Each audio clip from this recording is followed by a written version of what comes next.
welcome back to My Life with Plants. I'm Newman. We have an unboxing. If you're into orchids, then stay tuned. This was quick to be delivered, and this is actually a native orchid of Japan. So I'm going to open it up here. It's probably got no pot, so I'm going to have to mount it. It is mounted, it's right on cork, which is really fantastic. And here it is here.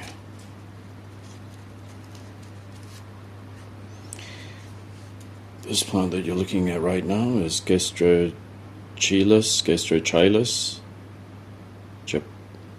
japonicus. I think japonicus, it's native to Japan. And this one was, these are really readily available.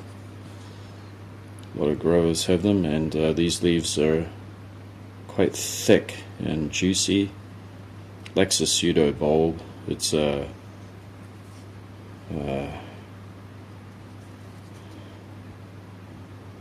just a single stem growing monopodial. You can see here that this plant actually has three. It's divided into three growths, and the other good thing is that it's mounted onto cork, so I don't have to. Actually, it would have been better if it was mounted up a bit higher, knowing that it's going to slowly branch and cascade down. But here it is here, and I'll try to put some pictures of the flowers on there. It's actually not native to this area. I'm a little bit north of its range, so it's got to stay in for winter. Although it can handle down to 0 degrees, I don't know if it could handle -8, even if it's not in a frosty area. But no doubt I will try to grow this on a tree in the future. Anyway, thanks for watching. I hope you found that interesting. And yes, gastrochilus japonicus. Looking forward to flowering it. Thanks for watching. This was a short video. Stay tuned for more. We're going to have another delivery soon. And until then, bye bye. Okay, gastrochilus japonicus is found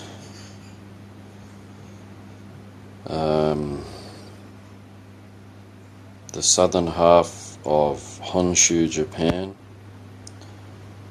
which is the western Chiba prefecture, and then going south into Shikoku, Kyushu, and Okinawa Islands, and also the Ryukyu Islands, going down to Taiwan, where it is found from about 500 meters up to 2,000 meters throughout the whole island of Taiwan. It is an orchid that grows in a very wet tropical rainforests, where it is usually about 90% humidity, so that's very, very high. In the winter time it'll drop down to about 80. If you live in a dry area, this plant will need consistent watering, and you must maintain a high degree of humidity, even in the winter, about 80%. And these leaves are imbricating, which means they overlap each other and falcate in shape, or sickle shaped. This particular plant here is going to need a lot of water, and even in the winter, a minimum of 9 degrees. So Japan is quite unusual because it's a very long stretched island, and the intriguing thing about Japan as an island is that even if you go down to the south into the tropics, into Kyushu, which is so it can be it could be minus 5 degrees and snowing, and then if you go down to the coast of Chiba and you go to the beach there, it'll be about 10 degrees. It can be a sudden extreme jump in temperature just from going to the coastline. So unfortunately my district is just out of that zone, so this guy will not be able to be kept outside, and if it did, I could run an experiment and try it. Maybe mount it to a tree sometime. Yeah. But this nickname that it has in Japan is a yellow pine orchid. Yeah, so this plant really likes moisture, so it's going to have to stay in here with these guys. These plants here that demand moisture in the winter. And we'll see how it goes. I'm going to keep it down on the lower level. Actually, this level right here. There we go. I'll hang it back this way so I can get the sunlight. Up we go. Okay. So we can hang out right there so I can water it as much as possible. Of course, these orchids that are in these pots at the moment, I've got to be a bit careful with the watering. But we'll see how it goes. And another little update, I don't know if you can see in here, but we've got to show you that the Cattleya beringiana,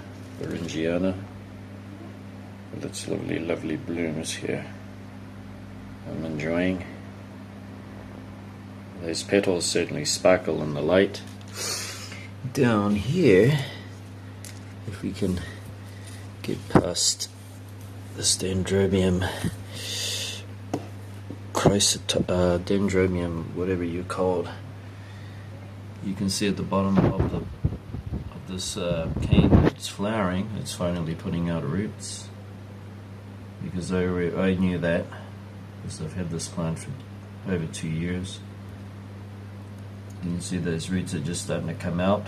That's what it typically does after it's matured, the cane, and just as it's starting to flower, it'll push the new roots out. So the repotting is just in time. Good timing. Okay.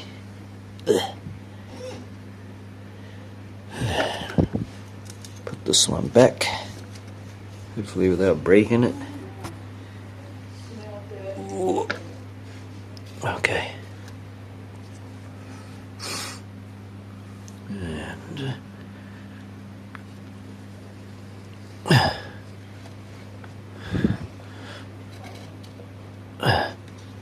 alright. And that's it. One last look here.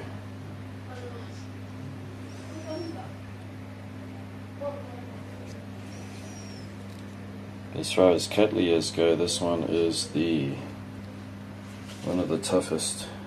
And one last look at this Laelia. It's really picking up the colors.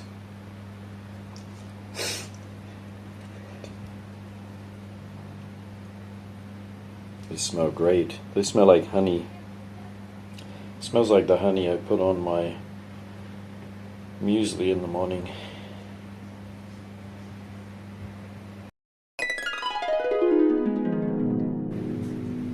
Most spectacular thing about this Laelia is not only its sepals and petals, but this labellum.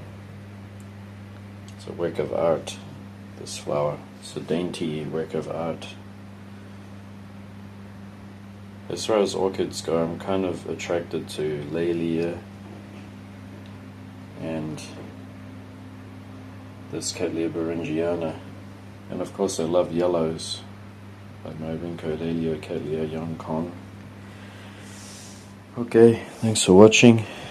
I hope you enjoyed, and I'll keep you updated with that. And until next time, bye bye.